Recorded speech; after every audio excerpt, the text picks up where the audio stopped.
사랑하는 은혜와 진리 장로교회 교회 여러분, 어젯밤도 평안하셨습니까? 오늘도 하나님의 말씀을 통해 우리에게 주시는 경고의 메시지를 듣고 하나님께로 돌이키는 저와 여러분이 되시기를 주님의 이름으로 축원합니다. 오늘 새벽에 만나 본문은 민수기 16장 20절에서 50절입니다. 민수기 16장 20절에서 50절을 제가 읽어드리겠습니다.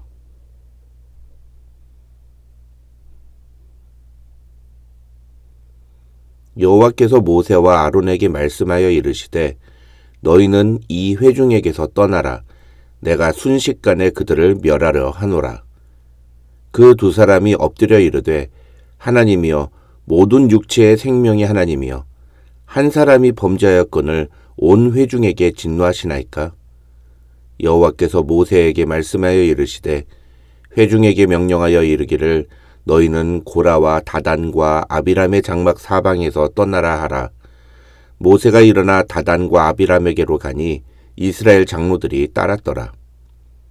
모세가 회중에게 말하여 이르되 이 악인들의 장막에서 떠나고 그들의 물건은 아무것도 만지지 말라.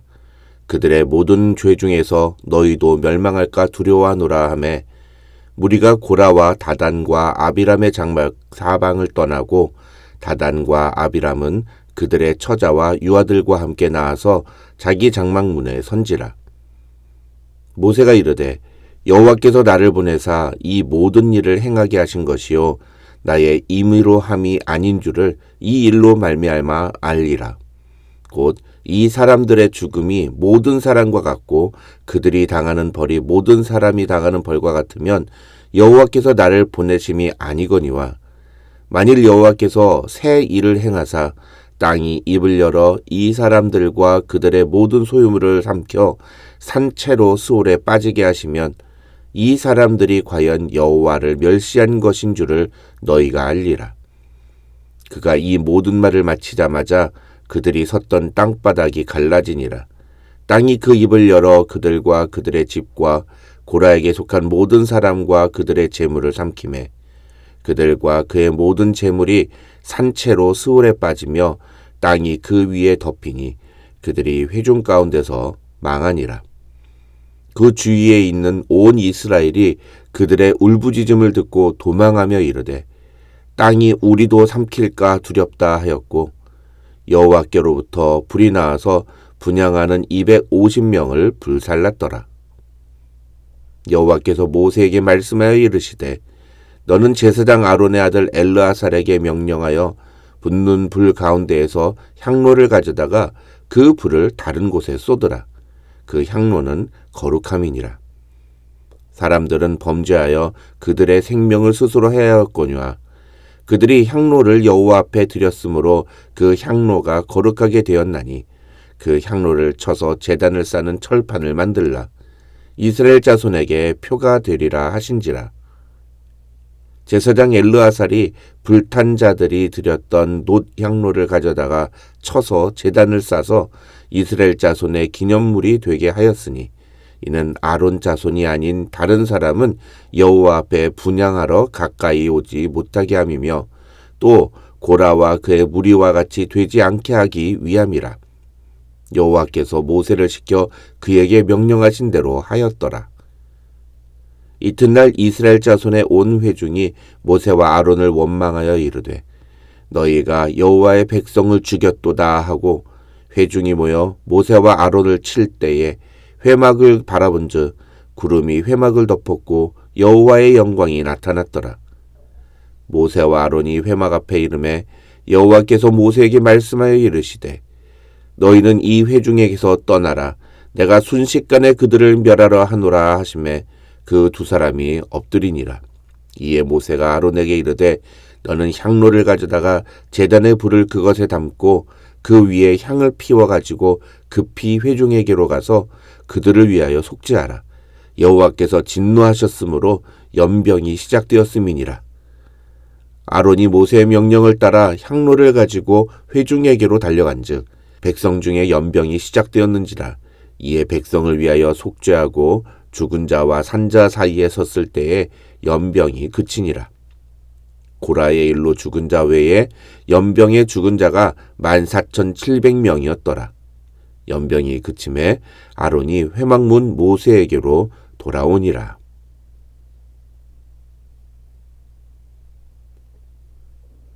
어제 우리는 고라와 다단과 아비람 그리고 250명의 지휘관들이 모세와 아론을 대적한 사건을 살펴보았습니다. 그들은 단순히 모세의 권위에 도전한 것이 아니라 하나님께서 세우신 질서와 통치 자체를 거부했습니다. 그리고 그 배경에는 민수기 14장에서 하나님의 심판을 받고도 자신들의 죄를 깨닫지 못한 출애굽 1세대들의 완고함이 자리 잡고 있었습니다. 오늘 본문은 바로 그 반역이 어떤 결과를 가져오는지를 보여주는 장면입니다.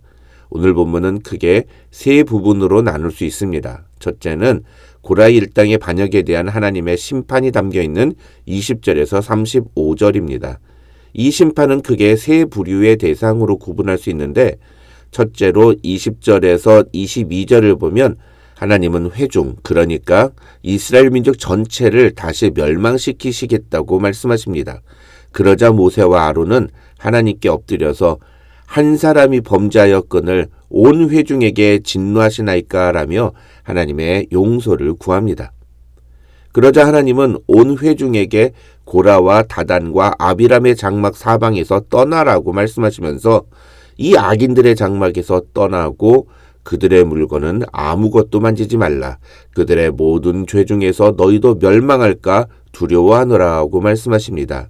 이것은 너희가 정말 그렇다면 이 악인들과의 관계를 단절하고 그들의 죄에 더 이상은 동조하지 말라는 말씀이라고 학자들은 해석합니다.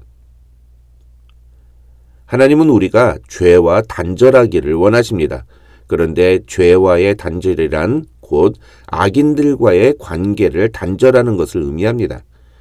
우리로 하여금 하나님께 대항하고 하나님의 뜻에 거역하게 만드는 자들이 있다면 또는 하나님께 원망과 불평을 늘어놓도록 우리를 부추기는 사람들이 있다면 우리는 그들과의 관계를 단호하게 끊을 필요가 있습니다.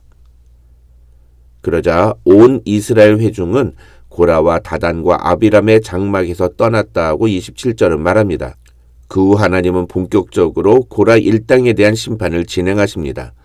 먼저 28절에서 33절을 보면 하나님은 모세가 고라 일당에게 선언한 것과 같이 땅이 갈라져서 고라 일당과 그 모든 가족과 소유물을 산채로 삼키는 무서운 심판을 진행하십니다.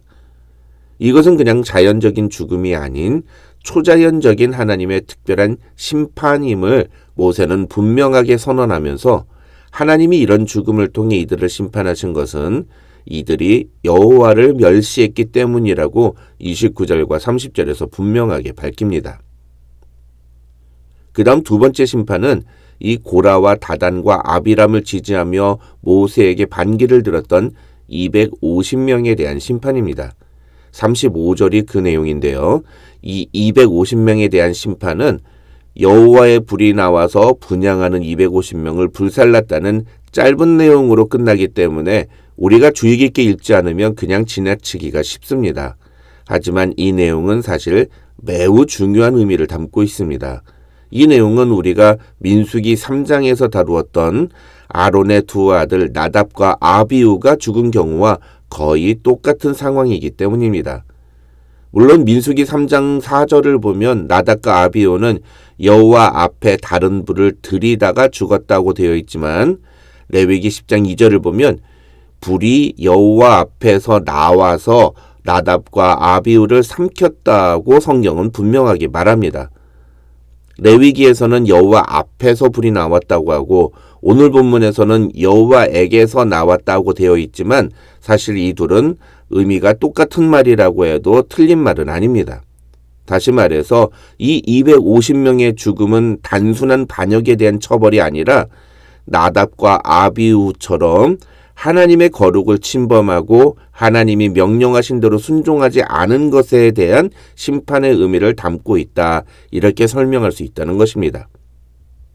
그 다음 세 번째 심판은 41절에서 50절에 나옵니다. 이 세 번째 심판은 사실 고라 일당에 대한 심판이 끝난 후에 진행된 추가 심판이라고 할 수 있습니다. 41절을 보면 이튿날 이스라엘 자손의 온 회중이 모세와 아론을 원망하여 이르되 너희가 여호와의 백성을 죽였도다 하고라고 성경은 말합니다.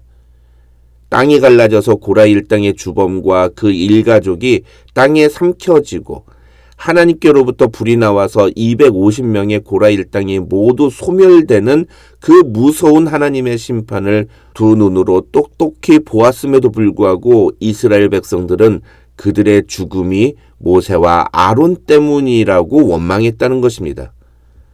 고라 일당과 250명의 지도자들은 하나님께 반역한 죄로 심판을 받았습니다. 모세는 그것이 분명히 하나님의 심판이라고 선언까지 했습니다. 그러나 회중은 왜 이들을 죽였느냐 하면서 모세와 아론에게 따졌습니다. 이들이 물어야 할 것은 이 사람들을 꼭 죽여야만 했느냐가 아니라 이들이 무엇 때문에 죽게 되었느냐였습니다. 하지만 이스라엘 회중은 죄 자체보다도 죄에 대한 하나님의 심판을 문제 삼았습니다. 마치 도둑질한 사람보다 그 사람을 도둑이라고 말한 사람을 더 비난하고 욕하는 모습과 똑같은 것입니다. 너무 어처구니가 없는 모습입니다. 그런데 이 사람들이 왜 이런 모습을 보일까요? 그것은 바로 이 출애굽 1세대들의 영적인 시각이 정말 심각했기 때문입니다. 다시 말해서 이들은 영적인 분별력을 상실한 사람들이었다는 것입니다. 죄를 죄로 보지 못하고 오히려 죄를 지적하고 죄에 대해 심판하는 자들을 비난하는 이 출애굽 1세대들의 태도는 그들이 왜 가나안 땅에 들어가지 못하고 광야에서 방황하다가 모두 죽을 수밖에 없게 되었는지를 보여주는 가장 확실한 증거라고 할 수 있는 것입니다. 42절로 49절을 보면 하나님은 그런 이스라엘 회중에 대해 진노하십니다. 그리고 연병을 통해서 그들을 심판하셨다고 성경은 말합니다. 이것이 오늘 본문에 나오는 하나님의 세 번째 심판입니다. 49절을 보면 이 심판으로 인해 14,700명이 죽었다고 성경은 말합니다. 그런데 이런 하나님의 심판 속에서 46절과 47절을 보면 모세는 아론에게 향로를 가져다가 제단에 불을 담고 그 위에 향을 피워서 회중에게로 가져가서 그들을 위해 속죄하라고 지시합니다. 그리고 아론이 모세의 지시에 따라 회중들에게 가서 속죄하자 그제서야 연병이 그쳤다고 성경은 말합니다. 이 죽은 자와 산 자 사이에서 중보했던 아론의 모습은 바로 우리를 위해 십자가를 지신 예수 그리스도를 예표한다고 학자들은 설명합니다. 오늘 말씀을 통해 죄에 대해 단호하게 심판하시는 하나님의 공의를 기억하고 죄와의 단절, 우리로 하여금 하나님에 대해 원망하고 불평하게끔 우리를 부추기는 자들로부터 멀어지기로 결단하는 저와 여러분이 되시기를 주님의 이름으로 축원합니다. 그것을 위해 우리에게 필요한 것은 영적인 분별력입니다. 죄를 죄로 볼 줄 아는 영적인 분별력이 없으면 진짜 분노해야 할 때 침묵하고 분노하지 말아야 할 것에 분노하는 잘못된 태도를 보일 수 있음을 잊지 말아야 합니다. 오늘도 우리의 중보자 되신 예수 그리스도의 은혜를 기억하며 죄를 멀리하는 저와 여러분이 되시기를 주님의 이름으로 축원합니다.